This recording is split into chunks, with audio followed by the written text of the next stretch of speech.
And properties of charge में सबसे first अपन देखेंगे charge follows the additive property।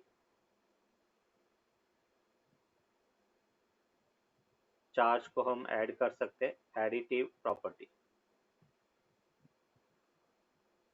दो चार्ज है फॉर एग्जांपल, जैसे अपन कह रहे कि Q1 इक्वल्स टू +2 कूलॉम है, Q2 -3 कूलॉम है, और अपने को टोटल चार्ज अगर पूछा जाए तो हम कहेंगे टोटल चार्ज मतलब चार्ज को अपन ऐड कर सकते हैं Q1 plus Q2 with sign बेटा, तो ये +2 -3, तो फाइनल चार्ज क्या हो गया -1 कूलॉम। फिर सेकेंड बेटा अपन कहेंगे charge conservation law. Charge conservation law,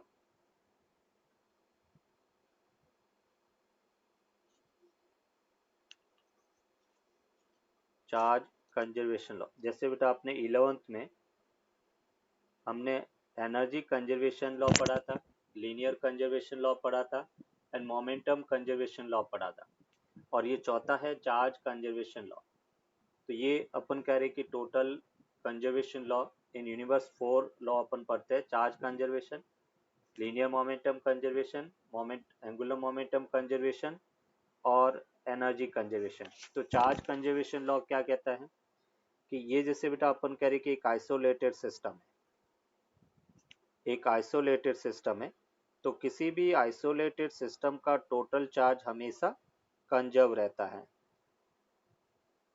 मतलब हम कह रहे कि जैसे इसमें एक चार्ज ये ±Q1 है, ये दूसरा चार्ज ±Q2 है, ये बेटा चार्ज ±Q3 है, अप टू अपन कह रहे कि ±Qn ये चार्ज है। तो हम क्या कहेंगे for an isolated system, for an isolated system, total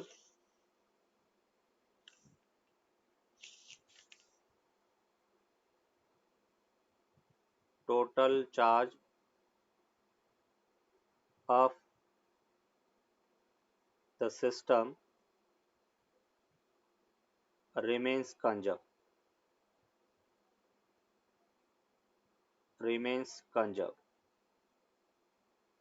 total charge of the system will remains conserved। अभी टोटल चार्ज बेटा किस टाइप से कंजर्व होगा, तो हम ये कह सकते हैं कि for this given system ±Q1 ±Q2 up to बेटा ±Qn, और वो कांस्टेंट होगा।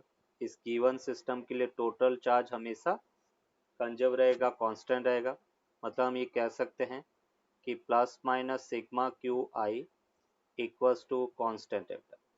बोलो क्या है, ±σQi constant.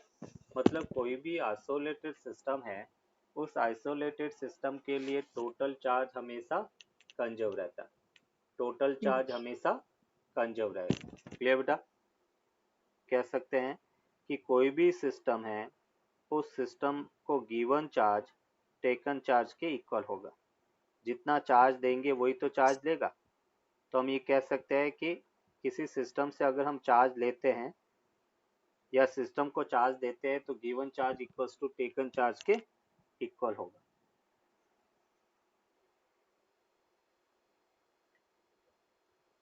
Charge quantization law,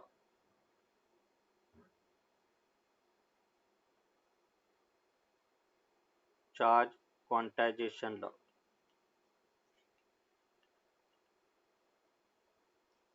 and charge quantization law है क्या? तो हम ये कह सकते हैं the total charge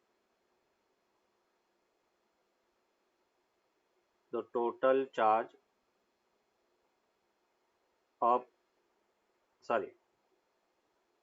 charge quantization law बेटा क्या कहता है, according to charge quantization law हम कहेंगे कि कोई भी चार्ज है वो इलेक्ट्रॉन के चार्ज का इंटीजर मल्टीपल के फॉर्म में एग्जिस्ट होता है, कोई भी चार्ज फ्रैक्शन के फॉर्म में एग्जिस्ट नहीं होता। मतलब हम यहाँ पर ये कह सकते हैं the charge is exist integer multiple of the charge of the electron. Charge of the electron.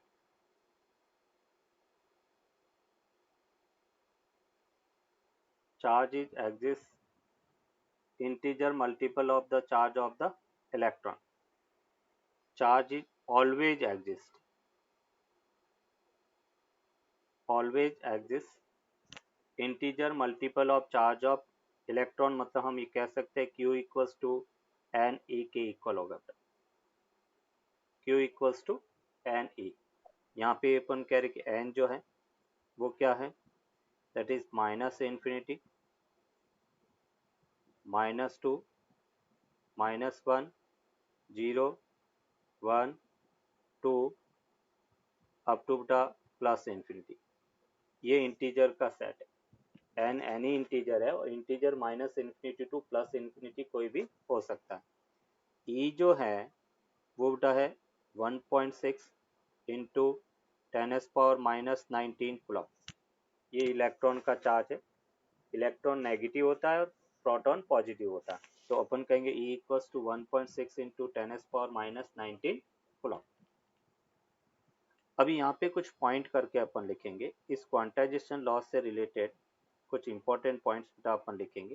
First point क्या है, चार्ज कभी भी फ्रैक्शन के फॉर्म में एग्जिस्ट नहीं कर सकता। मतलब अपन कहेंगे चार्ज जैसे 1/2 ई है, 5/2 ई है, तो इस फॉर्म में कभी भी एग्जिस्ट नहीं करता। तो यहाँ पे अपन कहेंगे the charge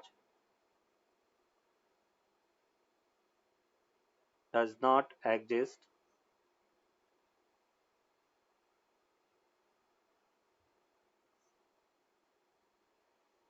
fractional does not exist in the form of fraction, in the form of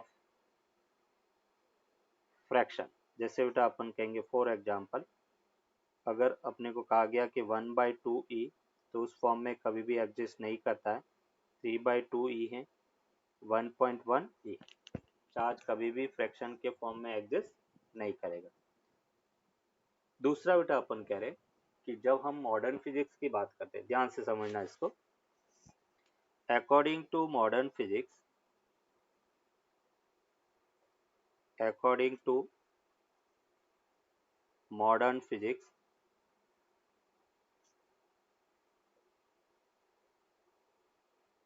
according to modern physics, proton and neutrons are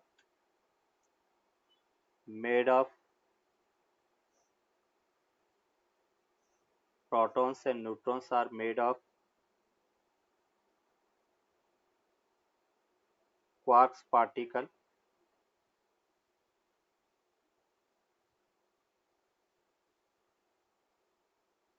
अभी देखो किस टाइप से बेटा क्वार्क्स पार्टिकल के फॉर्म में ये बने रहते हैं।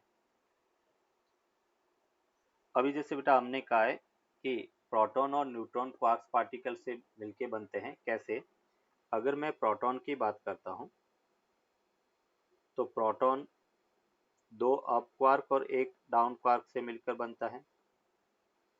और जब हम न्यूट्रॉन की बात करेंगे तो न्यूट्रॉन 1 अप क्वार्क और 2 डाउन क्वार्क से मिलकर बनते हैं। तो जब अपन प्रोटॉन न्यूट्रॉन की बात करेंगे तो यहाँ पे बेटा अपन कह रहे कि यू है, यू जो है उसको अपन कहेंगे up quark, you stand for up quark. और अप क्वार्क होता है बेटा +2/3 ई। और जब डी की बात करें तो सर बट ये क्वार्क्स पार्टिकल क्या होता है? हाँ, वो उसी को एक्सप्लेन कर रहे हैं। क्वार्क्स बेसिकली एनर्जी पार्टिकल है। मतलब हम जब प्रोटॉन को और सब डिवाइड करेंगे तो ये अप क्वार्क, 2 अप क्वार्क और 1 डाउन क्वार्क रिलीज होता है। ये एनर्जी पार्टिकल है। तो ये स्टेबल पार्टिकल नहीं है, इसलिए हम चार्ज की लिस्ट स्टेबल यूनिट है वो इलेक्ट्रॉन को मानते हैं, हम इन क्वार्क पार्टिकल को स्टेबल नहीं मानते, इसलिए हम कह रहे हैं कि कोई भी चार्ज है वो इलेक्ट्रॉन के चार्ज का इंटीजर मल्टीपल होता है। तो और डी है, D stand for down quark, down quark, और 1 डाउन क्वार्क इक्वल्स टू होता -1/3 ईव। तो अभी देखो यहाँ पर हमने अभी नोट में लिखा है कि चार्ज फ्रैक्शन के फॉर्म में एग्जिस्ट नहीं करता है, बट यहाँ तो फ्रैक्शन के फॉर्म में चार्ज है। तो हम इसका एक्सप्लेनेशन इस टाइप से देंगे कि चार्ज यहाँ पे फ्रैक्शन के फॉर्म में है, ये जो क्वार्क्स पार्टिकल है वो मोमेंट्री पार्टिकल है, एक मोमेंट के लिए अपन कह रहे कि रिलीज होंगे और फिर अपन कह रहे कि एनर्जी के फॉर्म में रिलीज हो जाते हैं। इसका मतलब अपन कहेंगे कि ये स्टेबल पार्टिकल नहीं होने के कारण हम चार्ज की जो लिस्ट स्टेबल यूनिट है वो किसको मानेंगे, इलेक्ट्रॉन के चार्ज को। मीन्स यहाँ पे अपन कहेंगे कि these charge particle, these quarks particle, these quarks particle are not stable, hence the least stable unit of the charge is, these quarks particle are not stable, hence the least stable unit of the charge is electron। जो अपन कह रहे कि list stable unit of the charge है वो अपन कह रहे कि electron है, इसलिए अपन कहेंगे कि कोई भी चार्ज इलेक्ट्रॉन के चार्ज का इंटीजर मल्टीपल के फॉर्म में एग्जिस्ट होता है, उसको अपन क्वांटाइजेशन कहते हैं। तो दो लॉ पढ़े, एक तो चार्ज क्वांटाइजेशन लॉ, दूसरा अपने चार्ज कंजर्वेशन लॉ। क्लियर बेटा? अभी देखो इससे रिलेटेड एग्जांपल अपन देखते हैं। जैसे आपको कहा गया है कि find the number of electrons, find the number of electrons present in 1 coulomb. एक कूलम चार्ज के अंदर कितने नंबर ऑफ इलेक्ट्रॉन्स है वो अपने को फाइंड करना, फाइंड कर सकते हैं। देखो बेटा कैसे करेंगे इसको, एकदम इजी क्वेश्चन है भाई। हमें अभी हमने देखा है कि चार्ज है वो क्वांटाइज होता है, मतलब Q इक्वल्स टू क्या फॉर्मूला बेटा, N इंटू ई। Q कितना दे रखा है 1 कूलम, N अपनी को फाइंड करना है, और charge of the electron 1.6 into 10⁻⁻19 coulomb बेटा। कूलम से कूलम कैंसिल आउट, तो N इक्वल्स टू क्या मिला 1/1.6 इंटू 10⁻⁻19। तो इसको सॉल्व करेंगे तो ये अपने को मिला 6.25 इंटू 10⁻18। N इक्वल्स टू कितना है 6.25 इंटू 10⁻18। तो ये अपन कह रहे कि अभी अपन इससे समझ सकते हैं कि एक कूलम चार्ज कितना बड़ी क्वांटिटी है। एक कूलम के अंदर 6.25 इंटू 10⁻18 इलेक्ट्रॉन्स प्रेजेंट होते हैं। क्लियर? नोट कर दिया? Yes sir. नेक्स्ट क्वेश्चन देखो।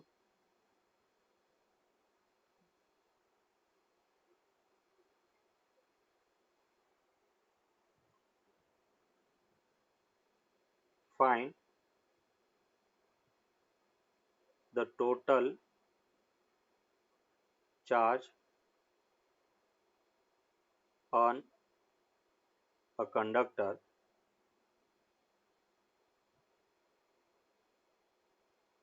if 10⁻19 electrons are removed। अगर बेटा 10⁻19 इलेक्ट्रॉन्स किसी कंडक्टिंग बॉडी से रिमूव कर दिए गए हैं तो कितने चार्ज होगा वो चार्ज अपनी को फाइंड करना है। और इलेक्ट्रॉन रिमूव किया तो मतलब पॉजिटिव चार्ज होगा तो 1.6 इंटू 10⁻⁻19। तो टोटल कितना चार्ज रहेगा बेटा 1.6 कूलम। ये अपन कैरी की विद पॉजिटिव साइन, इतना अपन कैरी की चार्ज रहेगा। नेक्स्ट क्वेश्चन देखो, find the total positive and negative charge present on a 6.3 gram of copper penny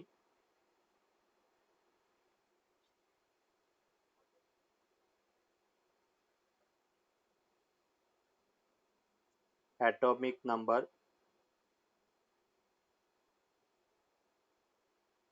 29 है बेटा और molecular mass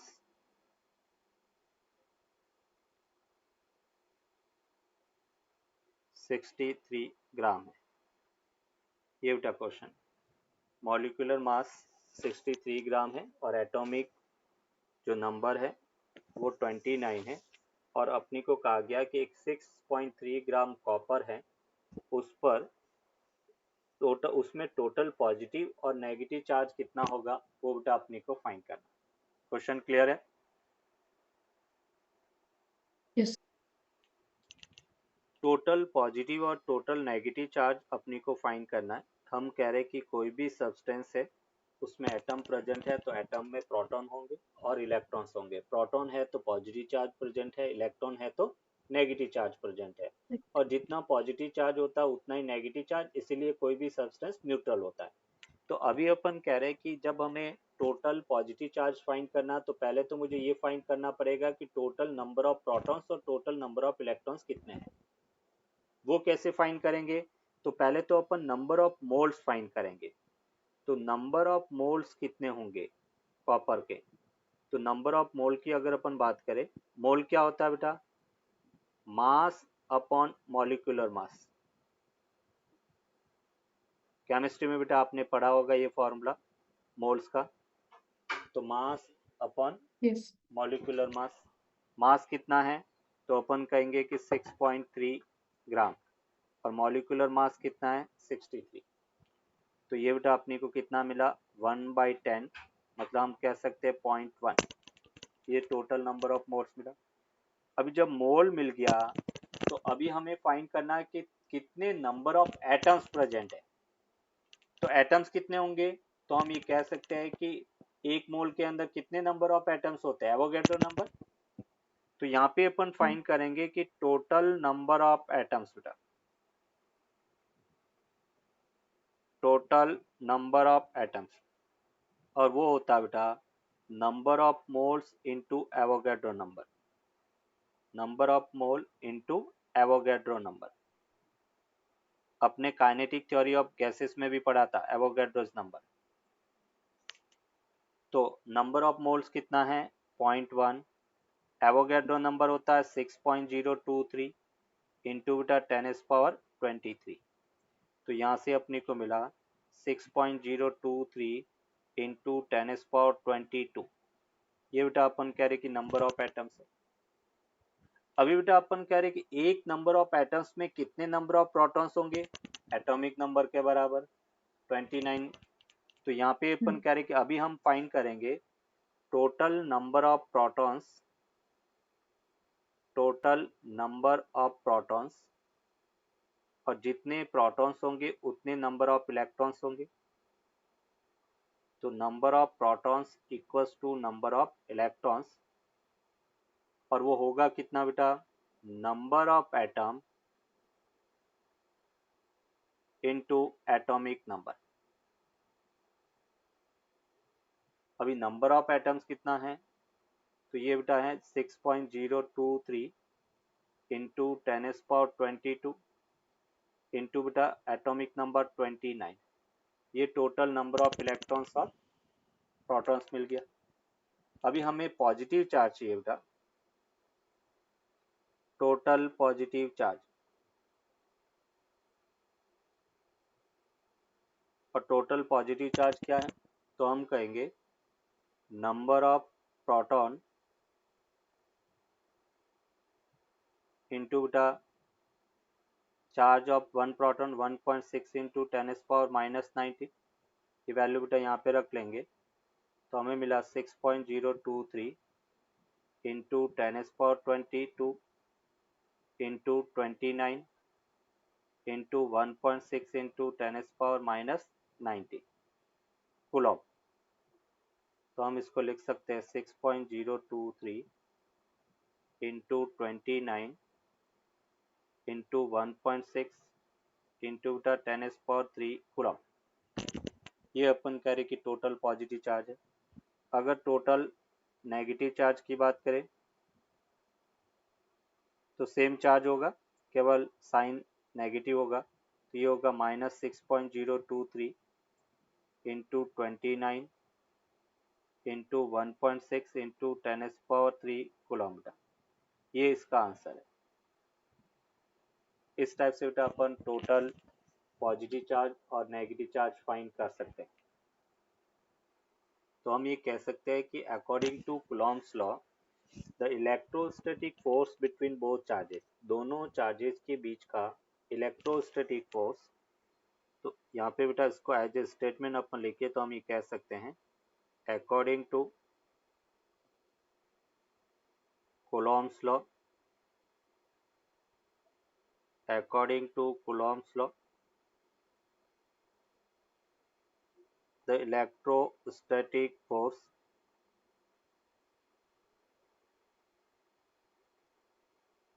between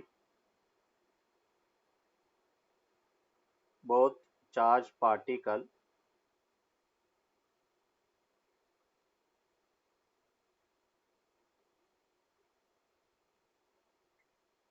will be, first बेटा अपन कहेंगे directly proportional to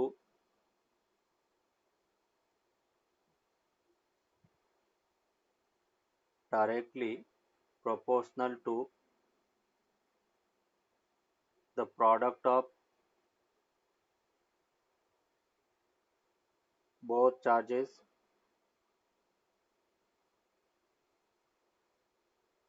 directly proportional to the product of both charges, मतलब हम ये कह सकते हैं कि जो फोर्स हैं वो Q1 Q2 के डायरेक्टली प्रोपोर्शनल है, और सेकेंड इनवर्सली प्रोपोर्शनल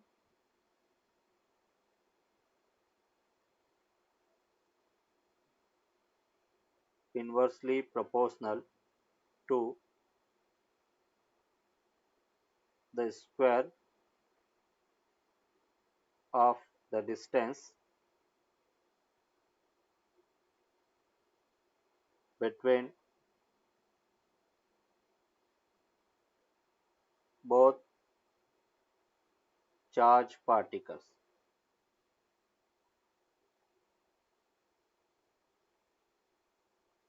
मतलब हम ये कहेंगे कि F is inversely proportional to R square, that is equation 2। First अपन कह रहे कि force between both charge particle is directly proportional to product of both charges and inversely proportional to square of the distance between both charges. बेटा दोनों charges के बीच की, जैसे अपने बेटा ग्रेविटेशन में न्यूटन्स लॉ देखा था, न्यूटन्स लॉ क्या था, सिमिलर कूलॉम्स लॉ है। तो यहाँ पे अपन कह रहे हैं कि फ्रॉम इक्वेशन 1 एंड 2,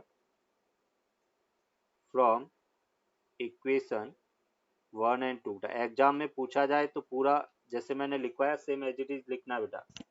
तो हम ये कह सकते हैं कि F proportional to Q1 Q2 upon R square के इक्वल होगा, एंड